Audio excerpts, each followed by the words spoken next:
Hola, soy Araceli Ardón y este es el método Ardón para escritura creativa. Este video está dedicado a Aide Pérez, que me preguntó en las cajas de diálogo de YouTube cómo hacer una síntesis.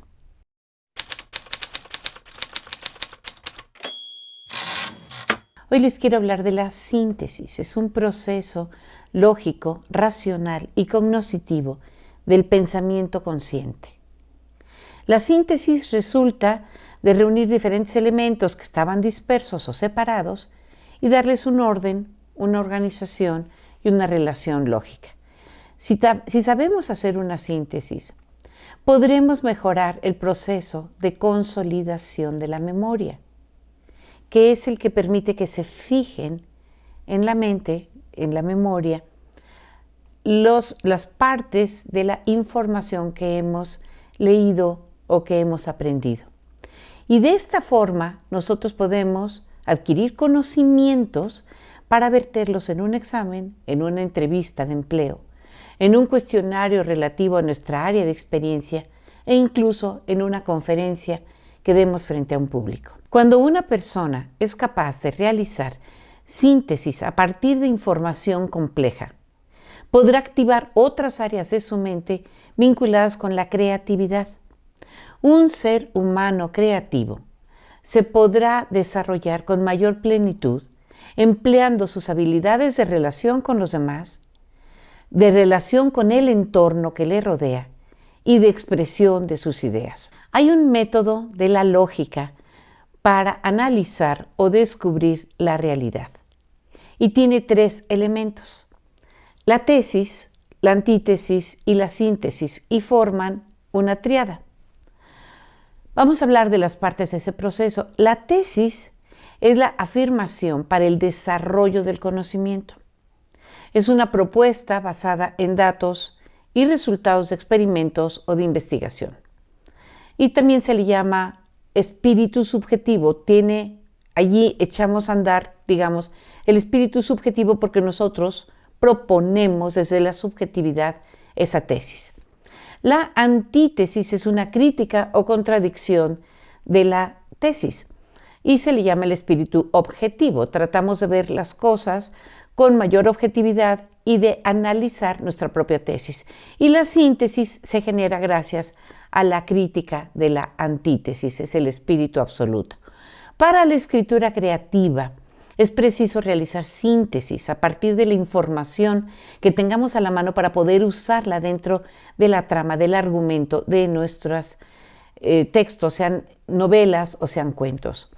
En ficción es muy importante definir el lugar, el tiempo, las situaciones, los personajes, siguiendo una trama y un argumento, y para ello realizamos muchas veces el proceso de la tríada dialéctica. Hay textos complejos que pueden sintetizarse para comprenderlos mejor.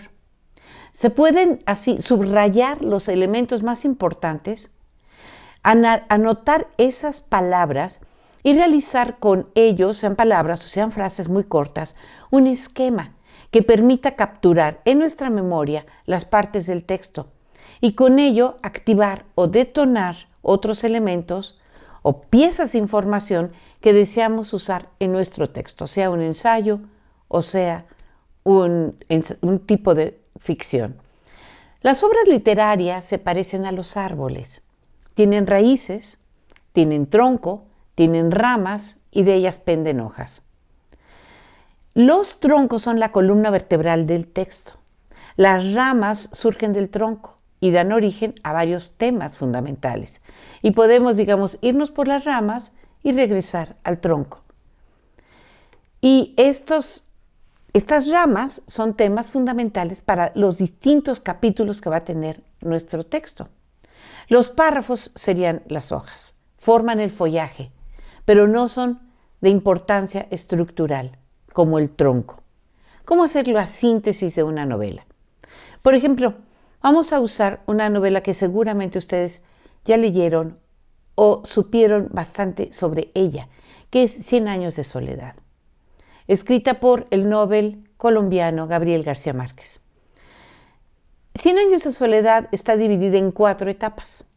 La primera, que que serían como las raíces, y el inicio del tronco es la fundación de Macondo. Son los pleitos que tuvo José Arcadio Buendía con Prudencio Aguilar, que le provocó un éxodo o una travesía junto con otras familias, una caminata larga a través de la selva, el sueño que tiene José Arcadio en un punto determinado de la selva y la fundación de un nuevo pueblo, a cual llamó Macondo. El segundo es la guerra civil.